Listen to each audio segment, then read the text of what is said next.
자, 그럼 이 시간에 우리 하나님 말씀 보겠습니다. 오늘 창세기 19장입니다. 창세기 19장. 사실은 오늘 이 말씀을 준비하면서도 굉장한 저에게 하나님 도전을 주셨어요.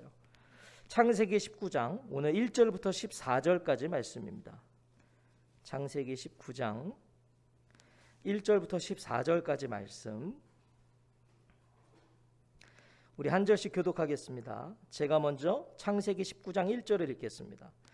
저녁 때 그 두 천사가 소돔에 이르니 마침 롯이 소돔 성문에 앉아 있다가 그들을 보고 일어나 영접하고 땅에 엎드려 절하며 이르되 내 주여 돌이켜 종의 집으로 들어와 발을 씻고 주무시고 일찍이 일어나 갈 길을 가소서. 그들이 이르되 아니라 우리가 거리에서 밤을 새우리라. 롯이 간청하매 그제서야 돌이켜 그 집으로 들어오는지라. 롯이 그들을 위하여 식탁을 베풀고 무교병을 구우니 그들이 먹으니라.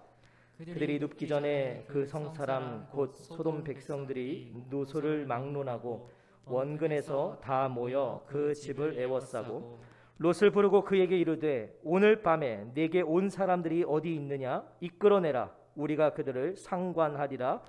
롯이 문 밖에 무리들에게 나가서 뒤로 문을 닫고 이르되 청하노니 내 형제들아 이런 악을 행하지 말라. 내게 남자를 가까이 하지 아니한 두 딸이 있노라. 청하건대 내가 그들을 너희에게로 이끌어내리니 너희 눈에 좋을 대로 그들에게 행하고 이 사람들은 내 집에 들어왔은즉 이 사람들에게는 아무 일도 저지르지 말라. 그들이 이르되 너는 물러나라. 또 이르되 이자가 들어와서 거류하면서 우리의 법관이 되려 하는도다. 이제 우리가 그들보다 너를 더 헤아리라 하고 롯을 밀치며 가까이 가서 그 문을 부수려고 하는지라. 그 사람들이 손을 내밀어 롯을 집으로 끌어들이고 문을 닫고 문 밖에 무리를 대소를 막론하고 그 눈을 어둡게 하니 그들이 문을 찾느라고 헤매었더라. 그 사람들이 롯에게 이르되 이외에 내게 속한 자가 또 있느냐? 내 사위나 자녀나 성 중에 내게 속한 자들을 성 밖으로 이끌어내라. 그들에 대한 부르짖음이 여호와 앞에 크므로 여호와께서 이곳을 멸하시려고 우리를 보내셨나니 우리가 멸하리라. 롯이 나가서 그 딸들과 결혼할 사위들에게 말하여 이르기를 여호와께서 이 성을 멸하실 터이니 너희는 일어나 이곳에서 떠나라 하되 그의 사위들은 농담으로 여겼더라. 아멘. 오늘 아브라함 11번째 농담으로 여겼더라. 농담으로 여겼더라 하는 제목으로 하나님 말씀 전하겠습니다. 우리는 지난 시간에 하나님의 심판을 목전에 둔 소돔을 위해서 간절히 빌었던 아브라함의 기도를 상고해 보았습니다. 아브라함의 중보 기도를 우리가 상고했죠. 아브라함의 절절한 기도는요, 소돔 땅에 의인 10명이 없음이 확인됨으로 마쳤습니다. 그 절절한 기도가 소돔 땅에 10명의 의인이 없다는 것이 확인됨으로 멈췄어요. 결과적으로 아브라함의 중보 기도는 지난 시간에 말씀드린 대로 응답되지 않습니다. 하지만 아브라함 개인에게는 응답이 주어졌죠. 개인에게는 어떤 응답이었습니까? 하나님은 공평과 정의로 이 소돔과 고모라를 심판하실 것이고 또한 의인을 악인과 함께 멸하시지 않는 분이시라는 거, 이건 아브라함에게 응답이 주어졌어요. 하나님은 의인을 악인과 함께 멸망시키지 않으시는구나. 왜요? 10명만 있어도 소돔 땅을 살리시겠다고 그러셨잖아요. 그 답을 들고 아브라함은요 이제 자기의 자리로 돌아갑니다. 무슨 의미였어요 이거는요?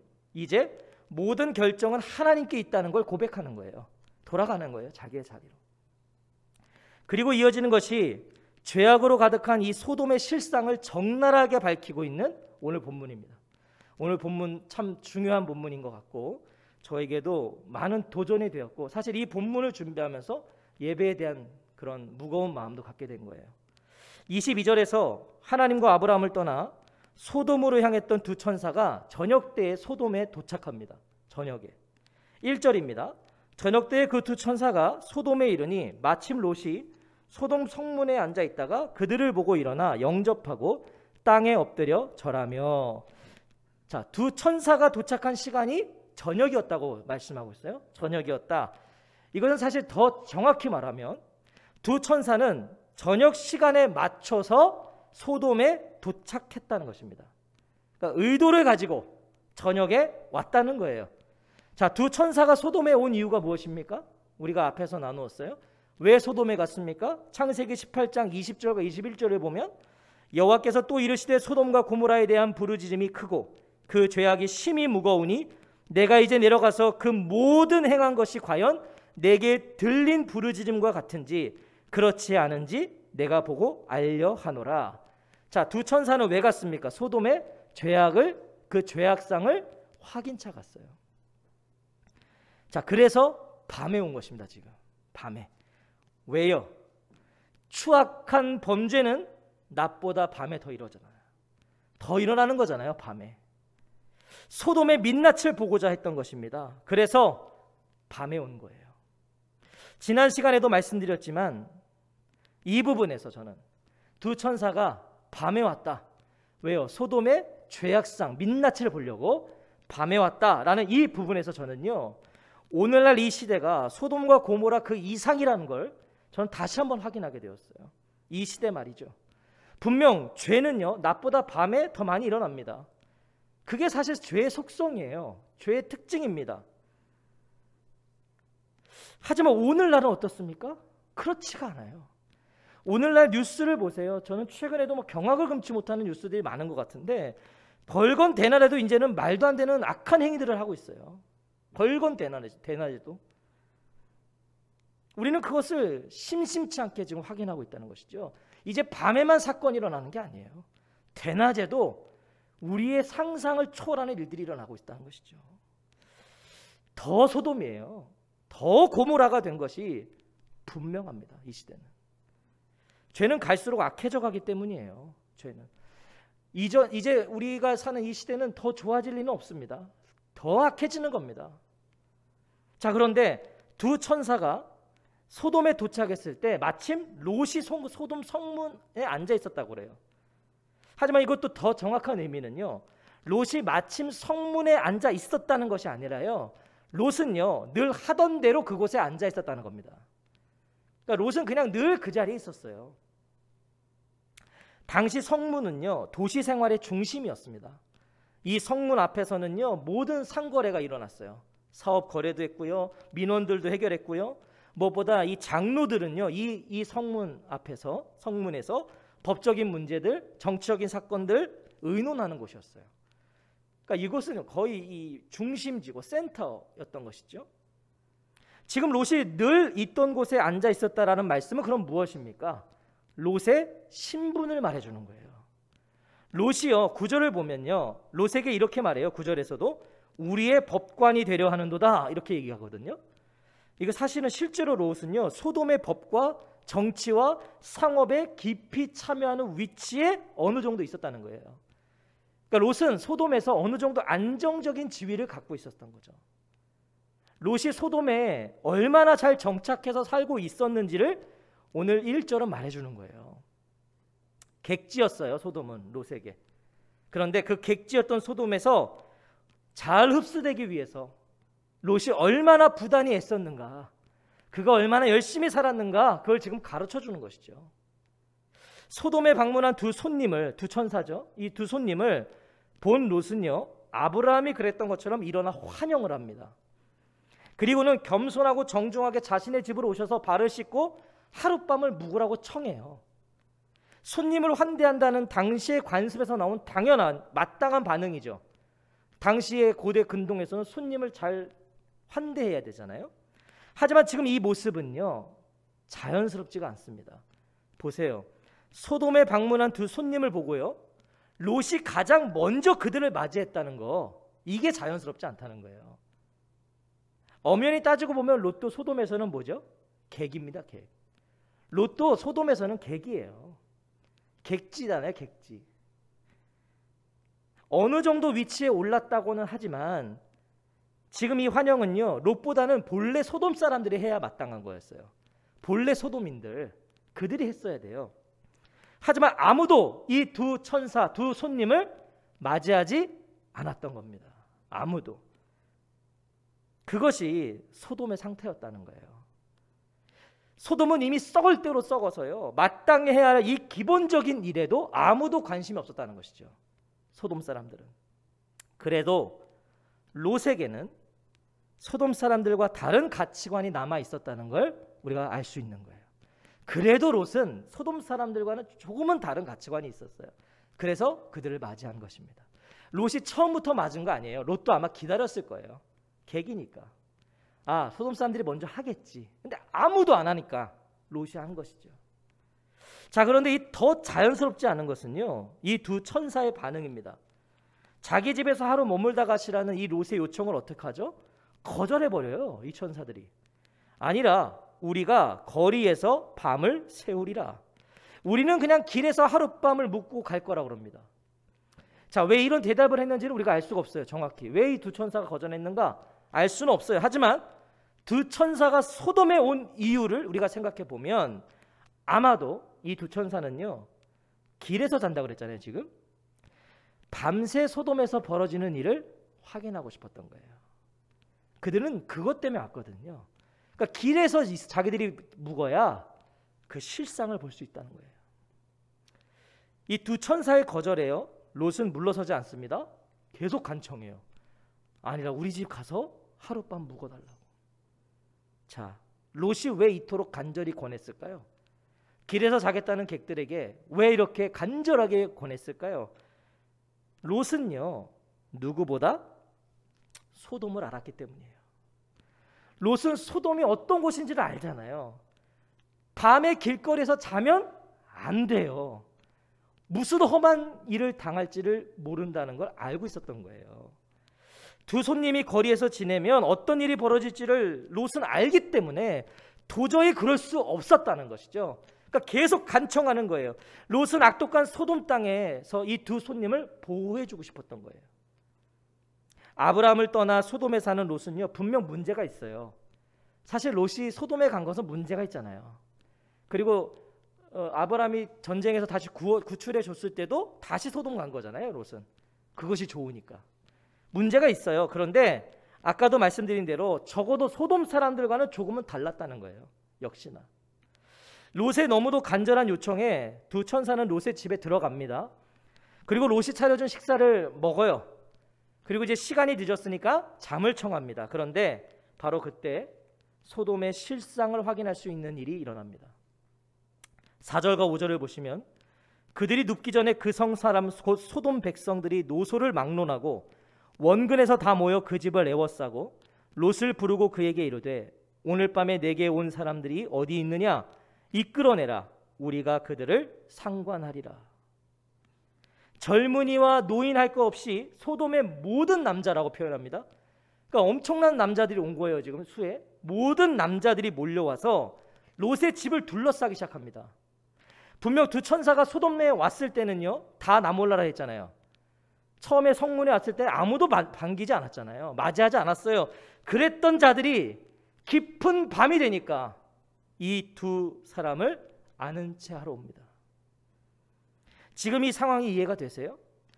모두가 소돔에 방문한 이 두 사람을 봤다는 거잖아요. 지금 다 봤다는 거예요. 이 두 사람이 오는 걸. 그리고 그 사실이 금세 공유된 거예요. 지금 이 사람들을 구경하러 온 거 아닙니다. 새로운 사람들이 왔대 해서 구경 온 게 아니에요. 지금 잘 아시는 것처럼 우리가 그들을 상관하리라. 이게 뭐죠? 그들을 육체적으로 알리라. 지금 성적인 관계를 갖겠다는 겁니다.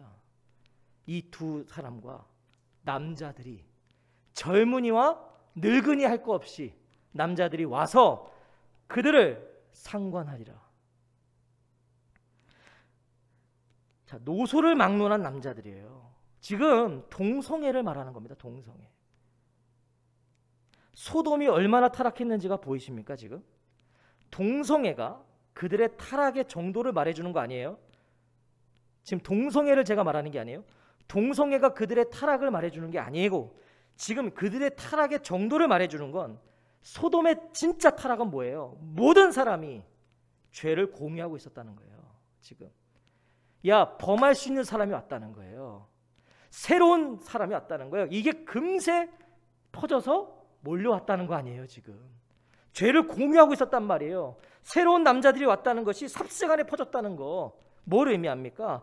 이미 이 소돔 땅은 남자들끼리 다 상관하고 있었다는 거예요. 죄가 죄로 여겨지지 않고 있었다는 거예요. 이게 소돔의 타락이에요. 심지어 노골적으로 요구합니다. 이들은 오늘 밤에 내게 온 사람들이 어디 있느냐 이끌어내라. 우리가 그들을 상관하리라. 노골적으로 얘기해요. 뻔뻔해요. 돌려 말하지 않아요. 부끄러움이라는 단어가 소돔 땅에선 사라진 지 오래된 거예요. 부끄러움이 없는 거죠. 이게 소돔이었습니다. 이게 정말 의인 10명이 없었던 거예요. 정말 의인 10명이 없었어요. 소돔의 죄악은요 동성애만이 아닙니다. 우리가 그냥 소돔, 고모라 이러면 다 동성애 그래서 망한 도시 아니에요. 지금 소돔에 만연한 죄악의 극치를 보여주는 것뿐이에요. 동성애는.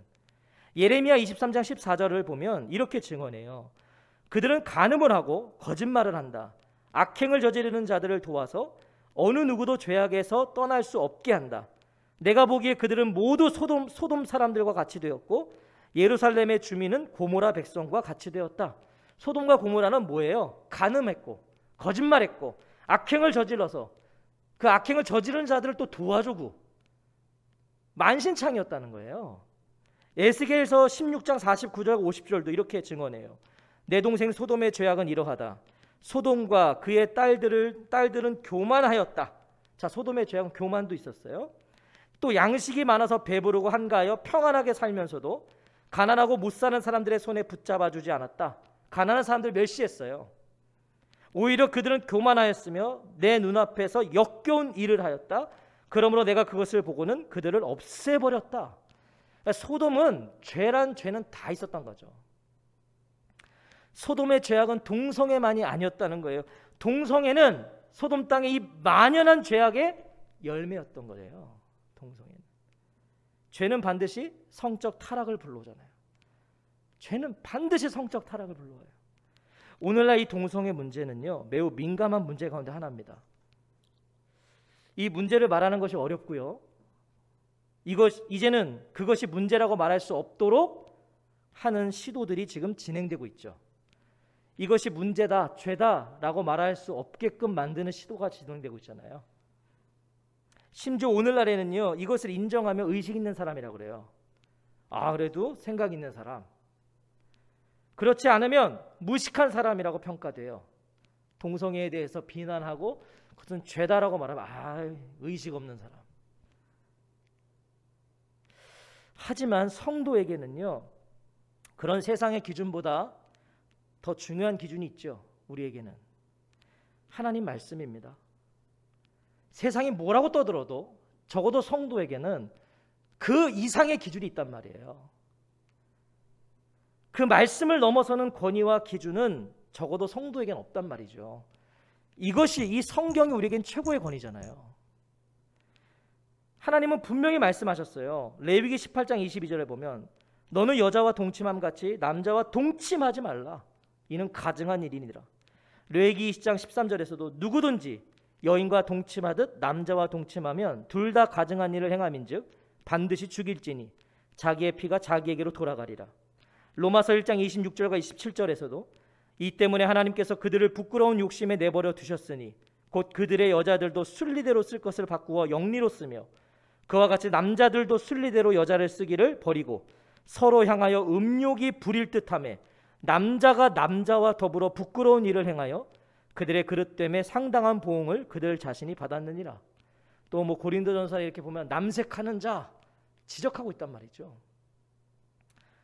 죄를 죄로 말할 수 있어야 됩니다. 죄를 죄라고 말할 수 있어야 돼요. 모든 죄를 죄라고 말할 수 있어야 된다는 거죠. 모든 죄를.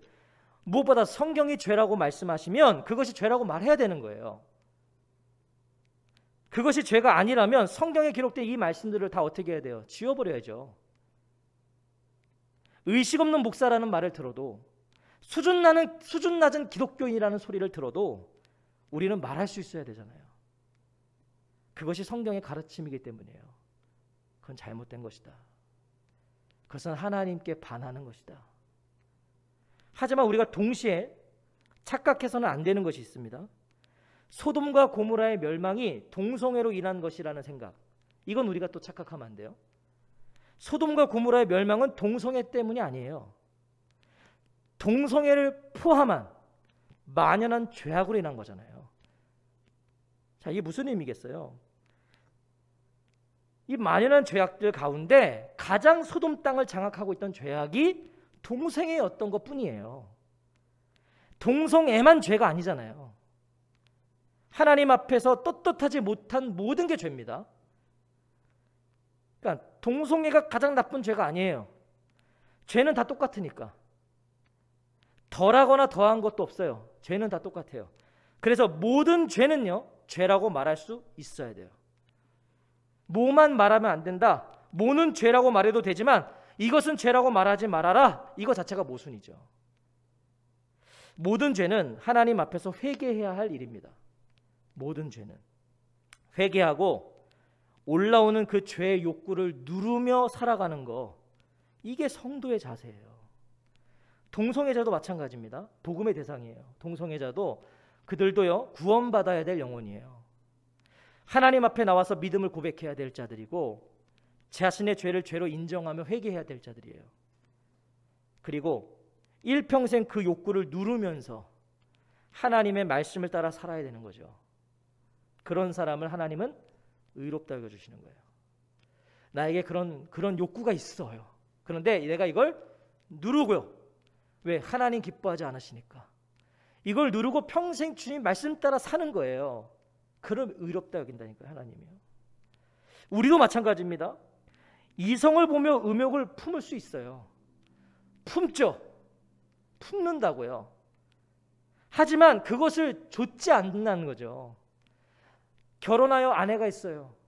이 관계는 하나님 맺어주신 너무나 소중한 관계예요. 그런데 다른 이성을 보고 음욕을 품죠. 하지만 그것을 좇지 않아요. 그건 하나님께서 나에게 허락하신 이 부부의 연애 벗어나는 거니까. 하나님 기뻐하지 않으시는 거니까 그것을 좇지 않고 하나님 앞에서 그런 자신의 욕구를 어떻게 하고요? 누르는 거예요. 자신을 쳐서 하나님 말씀을 따라 살아가는 거, 이게 믿음의 삶이에요. 소돔과 고모라의 타락은요, 타락을 보면서 우리는 다시 우리의 옷깃을 여며야 돼요. 동성애 큰 죄고 오늘 나의 마음속에 있는 음욕들, 내가 행하고 있는 죄악들이 아니라고요. 똑같아. 하나님 앞에서는 다 회개할 죄입니다. 겸비해야 돼요. 스스로 하나님을 구해야 돼요. 롯은요, 지금 위기 가운데 있습니다. 당시의 풍습은 일단 집에 맞이한 손님은요, 주인이 자신의 생명을 걸고서라도 안전하게 보호해야 됐어요. 그게 당시의 관습이었어요. 손님이 왔으면 내 생명 걸고라도 그들을 지켜야 돼요. 자, 롯은 그런 각오를 가지고 문 밖으로 나갑니다. 6절과 7절에 롯이 문 밖에 무리들에게로 나가서 뒤로 문을 닫고 이르되 청하노니 내 형제들아 이런 악을 행하지 말라. 롯은 지금 불일 듯한 욕구로 활활 타오르고 있는 이 무리들에게 형제여 라고 부르면서 어떻게든 이 위기를 모면하려고 그러는 거예요. 어떻게든 이들을 이렇게 뭐라고 해야 되죠? 외국 사람도 아닌데 한국말이 생각이 안 나요. 하여튼 이렇게 좀 하고 싶었던 거예요. 이게 악한 일이니까 제발 이러지 말라는 것이죠. 하지만 이미 욕정이 일어날 대로 일어난 자들입니다. 지금 그런 무리들에게 자신들의 지금 이 행위가 죄라고 여겨지지 않는 자들에게 롯의 이게 무슨 의미가 있겠냐고요. 지금 그 롯의 이야기가 들릴 리가 없어요. 그런데 바로 이때 롯은 도무지 이해할 수도 납득할 수도 귀를 의심할 수밖에 없는 대안을 하나 제시합니다. 8절에 보시면 내게 남자를 가까이 하지 아니한 두 딸이 있노라. 청하건대 내가 그들을 너희에게로 이끌어내리니 너희 눈에 좋을 대로 그들에게 행하고 이 사람들은 내 집에 들어왔은즉 이 사람들에게는 아무 일도 저지르지 말라. 이게 지금 롯의 제안, 이게 이해가 되세요? 지금 롯에게는요 손님들을 보호할 책임이 있어요, 분명히. 하지만 정혼한 딸들 또한 보호할 책임이 있어요. 아버지예요. 학자들 가운데는요 이렇게 해석하는 사람이 있어요. 아마도 지금 롯의 집을 둘러싼 무리들 가운데는 이 롯의 두 딸과 정혼한 사위들, 그 사위들의 친구들이 있었을 거라는 거예요. 이제 서로 다 아니까. 그러니까 자신의 두 딸과 정혼한 그 사위들의 친구들이 있을 거니까 지금 그들이 그 친구 사위들을 봐서라도 두 딸을 건드리지 않을 거다라는 확신을 가지고 시간을 벌고자 이런 제안을 했다라고 해석하는 학자들도 있어요. 말도 안 되는 해석이에요. 설사 그렇다고 해도 어떻게 두 딸을 내어주냐는 말이에요. 그 롯의 제안은요, 그의 상태를 의심할 수밖에 없는 행위예요. 정상이 아니죠. 내 두 딸을 줄 테니까 마음대로 하라는 거예요. 지금 무엇입니까? 지금 이 롯의 모습이 롯이었다는 거예요. 자, 다시요. 지금 이 롯 두 딸을 내어주는 욕정이 불들 일어나는 이 남자들에게 두 딸을 내어주고 마음대로 해라 라는 이 롯이었다고요. 분명 그는요, 소돔 사람들과 같지는 않았어요. 소돔 사람들 정도는 아니었어요. 하지만 롯도 소돔 안에 있었어요. 자신도 모르게 소돔 땅에 물들었던 거예요. 남자를 겁탈하기 위하여 모여든 남자들에게 자신의 두 딸을 내어주겠다는 이 롯의 대안은요, 이해할 수도 받아들일 수도 없는 생각이에요. 하지만 소돔에서는 가능한 거예요. 소돔의 가치관, 소돔의 방법, 소돔의 논리 안에서는 이런 말도 안 되는 일이 얼마든지 가능했다는 거예요. 그게 소돔이었어요. 우리 이해로는 말도 안 되는데 소돔에서는 이게 가능한 거였다고요. 소돔의 논리 안에서는 얼마든지 가능했어요. 소돔이 얼마나 타락했는지를 우리는 롯의 이 대안을 통해 다시 한번 확인하는 거죠. 오늘 우리가 살고 있는 이 시대도 그렇지 않습니까? 뉴스나 신문 보면, 인터넷 뉴스만 봐도요, 야, 정말 저런 일이 일어났다고? 정말 저게 사실이라고? 사람이 저럴 수 있다고? 이런 일이 일어나고 있잖아요. 지금 뭐예요? 우리가 살고 있는 이 시대가, 우리의 자녀들이 살아가야 될 이 시대가 그만큼 타락했다는 거예요. 소돔하고 똑같은 거예요. 지금 우리가 우와 저게 가능해? 소돔에서 가능했던 일이 오늘 우리도 그런 일들이 있단 말이죠. 이게 사람이 했다고? 이게 지금 일어난 일이라고? 삶의 가치관과 삶의 방식과 삶의 논리가 다 무너진 거예요. 지금 소돔에 익숙해지고 소돔에 물들어버린 롯의 모습이, 롯이 보여준 모습은 뭐죠? 지금 롯의 이 모습은 뭐예요? 죄를 또 다른 죄로 피하려고 했던 거잖아요. 죄악에서 손님을 보호하기 위해서 롯은 두 딸을 내어주는 죄를 범하는 거예요. 죄를 피하려고 또 죄를 짓는 거예요. 죄를 또 다른 죄로 피하는 거예요. 이것이 죄의 열매예요. 죄는 죄를 낳아요. 죄는요, 계속 죄를 불러오는 거예요. 결과적으로 롯의 대안은 받아들여지지가 않습니다. 오히려 무리들은요, 더욱 격노해버려요. 롯의 이 제안을 듣고서 이제 화살은 롯에게 향합니다. 이제 우리가 그들보다 너를 더 헤아리라. 너 죽이겠다는 거예요. 지금 자, 이제 롯이 위기를 맞습니다. 바로 그때 집안에 있던 두 천사가 나서요. 10절과 11절에 그 사람들이 손을 내밀어 롯을 집으로 끌어들이고 문을 닫고 문 밖에 무리를 대소를 막론하고 그 눈을 어둡게 하니 그들이 문을 찾느라고 헤매었더라.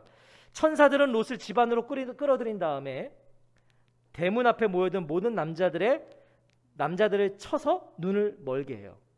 일시적으로 눈을 어둡게 만들어요. 그러면서 자신들이 소돔에 온 이유를 롯에게 밝히죠. 소돔의 죄악상을 확인했기 때문이에요. 지금 이 남색하러 모인 자들을 통해 소돔의 죄악상 확인한 거예요. 더 볼 것도 없어요. 12절과 13절에 그 사람들이 롯에게 이르되 이 외에 내게 속한 자가 또 있느냐? 내 사위나 자녀나 성중에 내게 속한 자들을 다 성 밖으로 이끌어내라. 그들에 대한 부르짖음이 여호와 앞에 크므로 여호와께서 이곳을 멸하시려고 우리를 보내셨나니 우리가 멸하리라. 자기들이 온 이유를 밝히는 거예요. 임박한 심판을 예고해요. 그러니 소돔이 멸망하기 전에 빨리 가족들과 함께 탈출하라는 거예요. 멸하시려고 멸하리라. 두 번 반복해요. 완전하게 부수다. 이걸 두 번 반복해요. 무슨 의미죠? 소돔의 심판이 이제 매우 임박했고 철저할 거라는 거예요. 이 소돔의 멸망은 천사들의 이야기를 듣자마자 롯은 딸들과 사위들에게로 갑니다. 곧장 갔다는 거예요. 이게 지금 그 얘기를 듣자마자 가서 14절에 롯이 나가서 그 딸들과 결혼할 사위들에게 말하여 이르기를 여호와께서 이 성을 멸하실 터이니 너희는 일어나 이곳에서 떠나라 하되 그의 사위들은 농담으로 여겼더라. 조금 전에는 아버지답지 않은 모습을 보였어요. 두 딸을 내어줬잖아요. 지금은 아버지의 모습이에요. 서두르라. 이 성을 빠져나가야 된다. 주님께서 이 성을 곧 멸하실 거야. 그런데 이런 다급한 롯의 이야기를 들은 사위들의 반응이 이상하죠. 그의 사위들은 농담으로 여겼더라. 더 정확하게 표현하면 사위들은 장인의 말을 계속 비웃으며 장인을 조롱하기까지 했다. 임박한 심판을 예고했고 빨리 도망치자고 그랬는데 오히려 장인의 말을 비웃었다고요. 조롱했대요. 사랑하는 성도 여러분, 이 절체절명의 위기 속에서 롯이 전한 이야기를, 장인의 말을 사위들이 농담으로 여겼다는 것은 무엇을 의미합니까? 그것이 소돔 안에서의 롯이었던 거예요. 무슨 말이에요? 그는 분명 소돔 땅의 사람들과는 달랐어요. 소돔 사람들 같지는 않았어요. 달랐어요. 여호와께서 이 성을 멸하실 터이니 라고 말하죠. 그는 아브라함을 통해 하나님 알았어요. 롯은 하나님을 지금 말했어요. 여호와가 이 성을 멸하실 거라고 그러잖아요. 하나님을 말했어요. 그러나 농담으로 여겨진다고요. 롯이 하나님을 알고 하나님을 말했는데도 농담으로 여겨졌어요. 롯의 말을 비웃어버려요. 이 온 땅이 물이 넉넉하고 애굽 땅과 같은 이 소돔이 어떻게 멸망하느냐, 조롱하는 거예요 지금. 아니 여기가 어떻게 멸망하느냐. 롯의 말에, 그것도 하나님의 이름을 언급한 그 롯의 말에 아무런 영향력이 없어요. 무엇이죠? 롯의 삶이요, 딱 그 정도였다는 거예요. 소돔 안에서의 롯의 삶이 딱 그 정도였다는 말이에요. 소돔 땅의 사람들과 같지는 않았지만, 그들만큼 악독하진 않았지만 그들과 크게 다르지도 않았다는 거예요, 롯이. 그러니까 영향력이 없는 거예요. 그에게 신앙적 냄새가 나지 않았던 거예요. 소돔이 저지르는 죄에 참여는 안 했지만, 그는 남색하지 않았지만 그것에 맞서지도 않았다는 거예요. 하나님의 이름과 하나님의 공의를 적극적으로 드러내지 않았다는 거예요, 롯은. 그저 소돔 사람들보다 악을 덜 행하는 것에 만족하며 살았던 거예요. 무엇입니까? 롯 자신이 하나님과 그분의 말씀과 그분의 뜻을 농담처럼 여기며 소돔 땅에 살았던 거예요. 하나님의 말씀을 깃털처럼 가벼이 여기며 살았던 거예요, 롯은. 평소 하나님의 말씀을, 하나님의 뜻을, 하나님의 공의를 농담처럼 여겼으니까 이 결정적인 위기의 순간에 여호와께서 이 성을 멸하실 터이니라는 그의 말이요, 농담 수준의 말이 되어버렸다는 거예요. 그의 사위들은 농담으로 여겼더라. 오늘 저와 성도님들은 어떠십니까? 오늘 우리의 말 한마디와 우리의 행동 하나는 어떤 영향력을 가지고 있습니까? 우리가 전하고 말하는 하나님, 그분의 이름과 그분의 말씀과 그분의 뜻은 우리 삶 속에 어떤 무게입니까? 하나님을 말했다고요, 지금 롯이. 하나님이 이 성을 멸하실 거라고 말했는데 농담이었다니까요. 그게 농담으로 받았다니까요. 오늘 우리의 삶은 어떠냐는 말이죠. 오늘 하나님의 말씀과 그분의 이름과 그분의 뜻과 하나님은 우리 삶 속에 어떤 무게냐고요. 그 무게만큼 다른 이들에게 전해지는 거예요. 오늘 나의 삶에 체감되는 하나님의 무게가 내가 전하고 말하는 하나님의 무게가 되는 거예요. 내가 체감하는 하나님의 무게가요. 내 삶 속에 체감되는 하나님의 무게가 내가 전하고 말하는 하나님의 무게가 된다고요. 그것을 듣고 보는 이들에게 무거운 말과 행동이 된단 말이에요. 농담으로 여겼더라. 농담으로 여겼더라. 오늘 이 밤에 내 안에 하나님의 무게가, 내 삶의 하나님의 무게가 정확히 측량되기를 원해요. 내가 무겁게 여기는 만큼 내가 하나님을 말할 때 그들에게 무겁게 전해지는 거예요. 자녀들에게 내가 하나님을 무겁게 여길 때 자녀들에게도 그 하나님이 무겁게 여겨지는 거예요. 오늘 우리의 예배도 마찬가지예요. 지금까지 우리가 드렸던 예배가 얼마나 가볍게 보였으면, 저는 그런 묵상이 되더라고요. 우리 예배가 얼마나 가볍게 느껴졌으면 세상은 우리의 예배를 그렇게 하찮게 보는 거예요. 드리지 마라. 예배 드리려고 그러니까 저것들 헌금 때문에 저런다. 우리의 예배가 그동안 얼마나 엉망이었으면 세상이 우리를 그렇게 평가하냐고요. 저는요, 이 말씀을 준비하면서 이거는 세상의 문제가 아니라 우리가 그렇게 만들었구나. 우리가 우리 예배를 날래미로 드리니까, 우리 예배를 우리가 형식적으로 드리니까, 하나님을 형식적으로 말하니까, 하나님을 말만 하지 삶 속에 하나님의 그 어떤 영향도 받지 않으니까, 교회는 다니는데 그 삶이 자기들과 조금도 다르지 않은 거예요. 그러니까 농담처럼 여기는 거죠.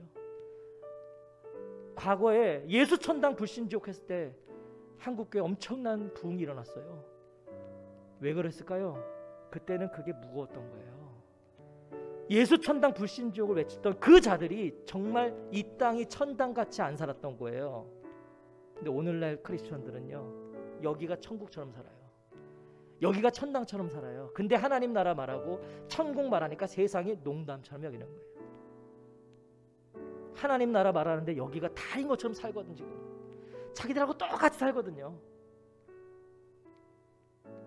오늘 이 밤 다시 우리에게서 하나님의 무게가 하나님의 무게로 돌아와야 돼요.